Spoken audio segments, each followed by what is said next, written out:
Donc la pauvreté ne devrait pas exister. C'est artificiel. Je pense pour être pauvre, il faut faire plus d'efforts que pour vivre en abondance. Je parle de pauvreté de nourriture. Ouais. Il faut tellement d'efforts. Même le moindre petit jardin, les gens ils ont acheté une motoculture pour labourer le sol, pour tuer le sol. Alors, on a survécu des millions d'années sans truc spécial. On vivait avec la nature. Abondance, la nature c'est abondance.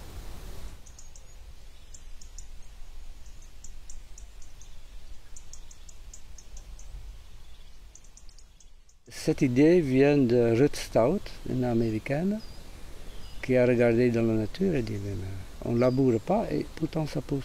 Pourquoi nous devons labourer? Elle a dit que je vois que la nature couvre le sol. Donc elle a commencé à couvrir le sol avec 30 cm de foin. Et donc elle n'a pas touché le sol, elle couvre uniquement. Elle a posé les pommes de terre sur l'herbe et couvert ensuite avec de l'herbe. Et ça marchait très bien. D'accord. Donc ce livre que j'ai lu, ça m'a donné aussi une idée. Parce qu'ici j'ai vu que sur les arbres morts poussent des jeunes sapins. Sur les arbres morts et pas à côté. Donc tu as observé la nature, Ouais. tout simplement. Un peu, oui.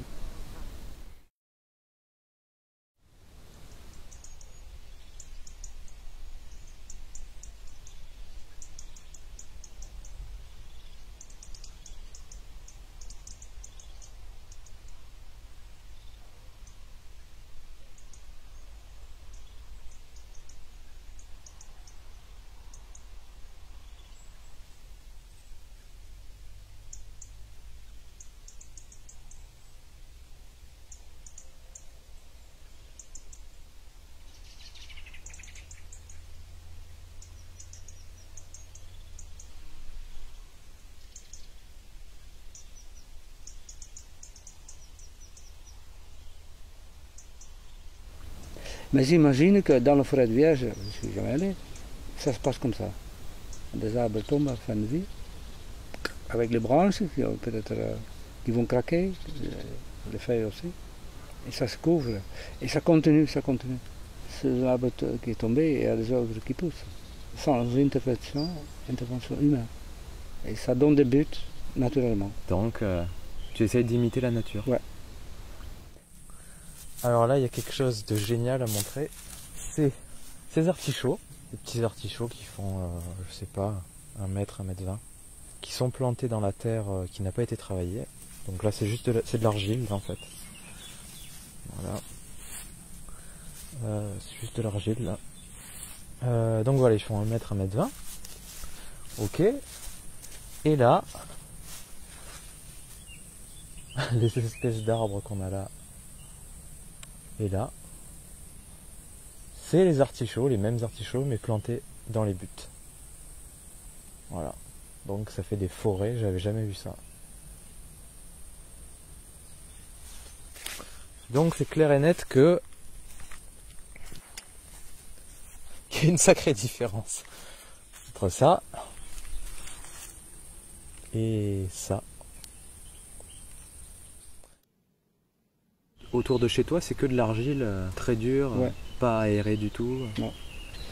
C'est un argile jaune compacte. En réalité, c'est du béton. Mais je peux vous dire qu'en 6 mois, vous avez un terreau avec cette méthode à la surface.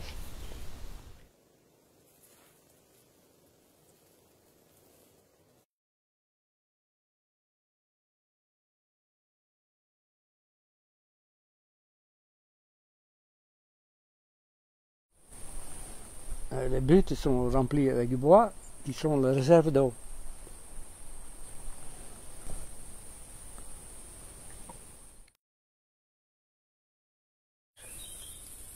C'est bien. Donc entre 30 et 20 cm. Regarde l'humidité. Et là, il faut pas qu'on les arrose, vu qu'on les a plantés ce matin? Non, parce que la terre est humide. D'accord. Sous la couverture, c'est humide. Là-bas, c'était pas humide, donc là, j'ai arrosé. D'accord. Mais là-bas, on arrose C'est le pas. seul moment où tu peux arroser, c'est... Ouais. Quand on répique. Et pas toujours. Hein. Quand tu repiques, si c'est un peu sec. Non. Waouh! Elle est énorme celle-là.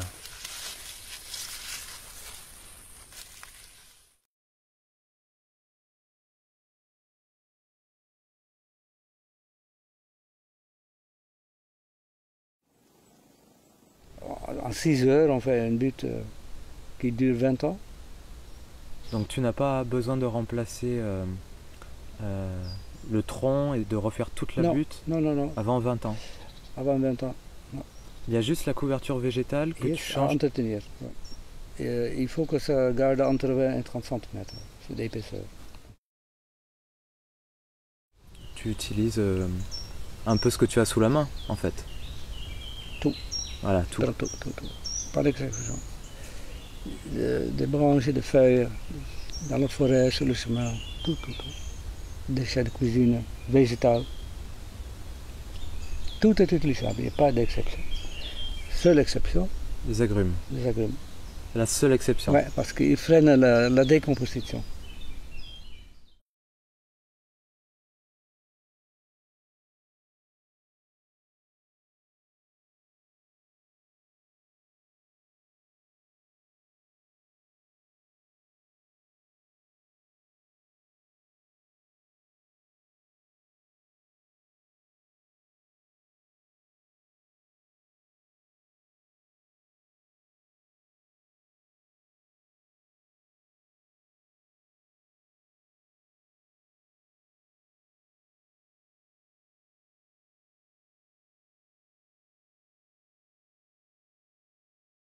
Le compost, tu me disais que c'est pas bon. c'est pas bon parce que avec la chaleur que ça provoque, ça cuit tout.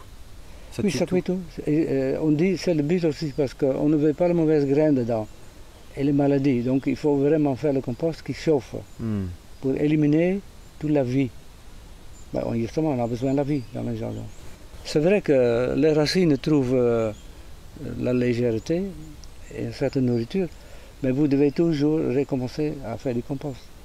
Mais on peut mieux le donner directement à la terre. Quelque chose de vivant. Ouais. Et ça, je vivant. Et ça se décompose très lentement en donnant un tout petit chaleur. Mais utilisable. Avec un tas de compost, la chaleur, ça va dans le ciel. C'est perdu. C'est aussi pour les arbres qui sont enterrés, ça se décompose très lentement. Pendant 20 ans. Donc pendant 20 ans, tu as une petite chaleur de plus.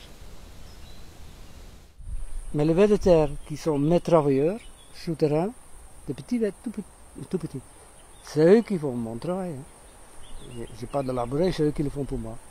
Ils sont rien mangé avec le compost, rien. Ils vont mourir dans le compost. C'est déjà digéré.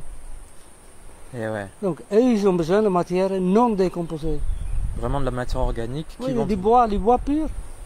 Et ensuite, c'est eux qui vont fertiliser le sol et travailler le sol. Ils vont faire de l'air dedans.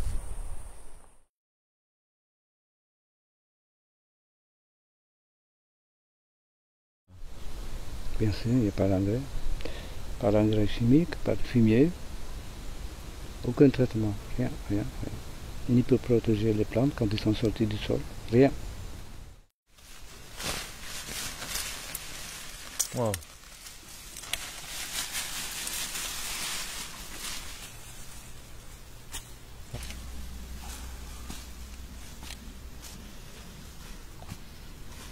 Oui, il y a beaucoup d'autres, mais je regarde. Sinon, je vais casser les poireaux. Ok, donc tu les laisses.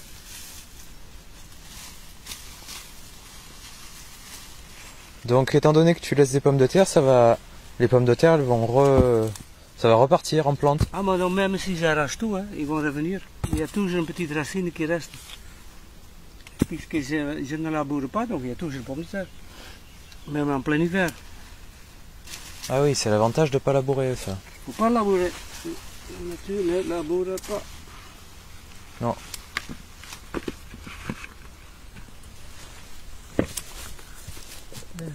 Les hommes ont inventé le labour. Les hommes ont inventé le... Le labour, c'est la déclaration de la guerre à la terre. Et ils ont inventé la guerre entre eux-mêmes.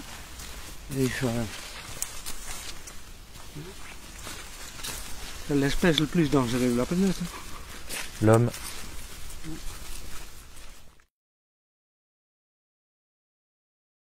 Quand on observe un but, il y a toute une vie. Il y a énormément d'insectes, je ne connais pas tous les noms, des micro-organismes. Mais c'est très vivant.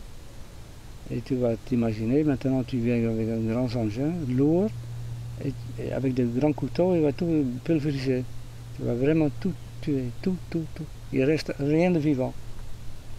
Et c'est ça, donc. Et la vie, c'est ça qui est la nourriture pour les plantes. Ouais. Donc on va tout casser, et après, oui, il n'y a plus rien, bon. Et on va donner le fumier des animaux. Il y a un peu de vie dedans, dans le fumier. Donc ils ont redonné la vie, artificiellement, parce qu'ils sont le tués avant. Ouais. Mais ne tuez pas la vie. C'est plus simple. Oui.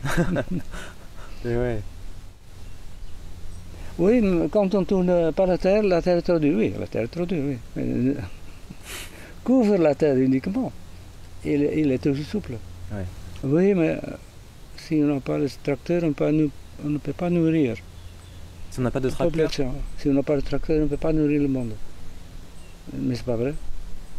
Non. Une petite parcelle transformée en paradis produit beaucoup plus qu'une grande parcelle agricole. Ah ouais.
Et autre chose, si tu laboures pas, il y a des plantes, plein de plantes que tu n'as pas besoin de replanter, qui repoussent toutes seules.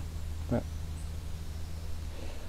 J'ai des poireaux qui reviennent, il y a des betteraves rouges qui reviennent tout seuls. Les pommes de terre. Les cassis, pommes de terre. Ouais. Les carottes, c'est très difficile parce que si ça redonne, c'est toujours mélangé avec la carotte sauvage. Hmm. Donc, il est difficile à manger. Il devient trop dur. Et le potimarron, il vient tout seul. Courgettes. Ça revient tout seul. Ouais. Radis noirs, radis, salade, pratiquement tout. Donc si tu sèmes rien dans ton jardin, l'année prochaine, Il y a toujours quelque chose à manger. Ouais.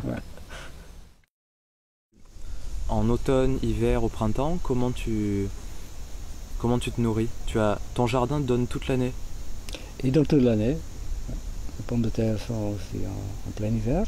Elles donnent en plein hiver. Ouais. Ils ne poussent plus, mais ils sont continués à l'automne. Tout ce que je n'ai pas ramassé reste toujours. Oui. Les pommes de terre qui n'ont pas reçu du fumier ne peuvent pas geler, impossible. Mais les pommes de terre à l'engrais, ils gèlent. Ouais. Se décomposent. Les pommes de terre, comme ça. Ils sont toujours là. Donc il y a beaucoup de poireaux, hein, toutes sortes de choux. Bon, mais les carottes, les betteraves rouges et les poireaux, donc ça reste à l'extérieur, dans le jardin. Et ça se conserve dans ton jardin, naturellement? Oui, je ne vais pas le stocker. Il y a même des oignons l'hiver. Mais tout est là.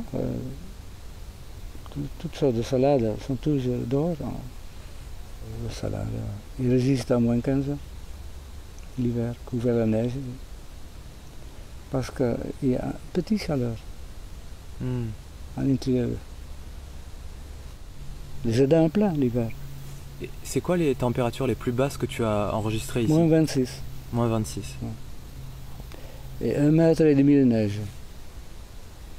Mais on a toujours survécu comme ça dans le passé. Tout le monde avait son jardin. Principalement, un pays était plupart agricole. Il y avait plus d'agriculture que de citadins. Maintenant, c'est le contraire. Eh oui. On a survécu des millions d'années hein, sans truc spécial. On vivait avec la nature. Abondance, la nature c'est abondance. Mais il ne faut pas déclarer la guerre, tout le temps, tout le temps. C'est une très vieille découverte. Il semble qu'en Égypte, ils ont déjà expérimenté avec, parce qu'il y a des pierres qui contiennent du cuivre et en face du zinc. Et ils ont découvert qu'entre ces deux pierres, il y a plus de végétation.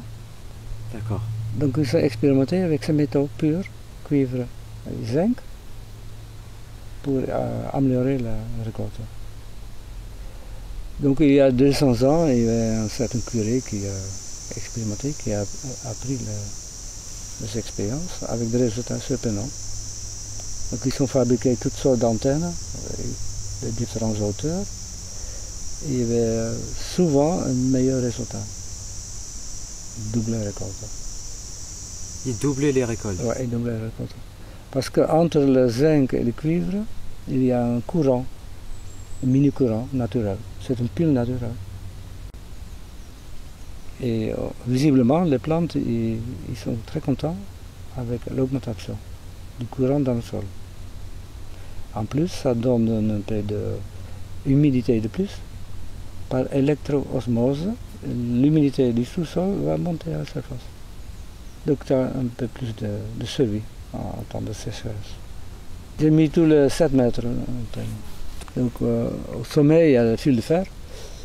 Ça remplace le zinc parce qu'ils sont zingués, extérieur, c'est zinc. Donc ça fonctionne. Et le ciel est électropositif. Le zinc est électronégatif, il absorbe Il attire. le courant du ciel. Le cuivre, c'est un grand conducteur, mais la Terre est électronégative normalement. Par certaines conditions, avec le tonnerre, ça peut changer. Mais normalement, la Terre est électronégative. Donc il y a absorption sans arrêt. Un peu plus de courant vers le sol.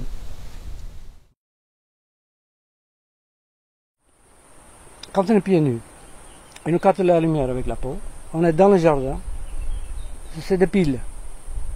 C'est que des piles. On se sent bien.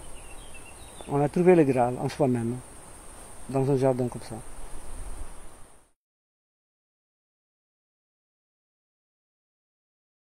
C'est catastrophique. S'il n'y a pas de soleil, tu n'as rien. Donc soleil. Soleil. Ouais, j'ai dit soleil. Comme pour les humains. On a besoin de soleil. On a un capteur solaire et donc il ne faut pas te couvrir. Ben ouais. Tu te prives de beaucoup d'énergie. Énergie libre. Gratuite. Ouais.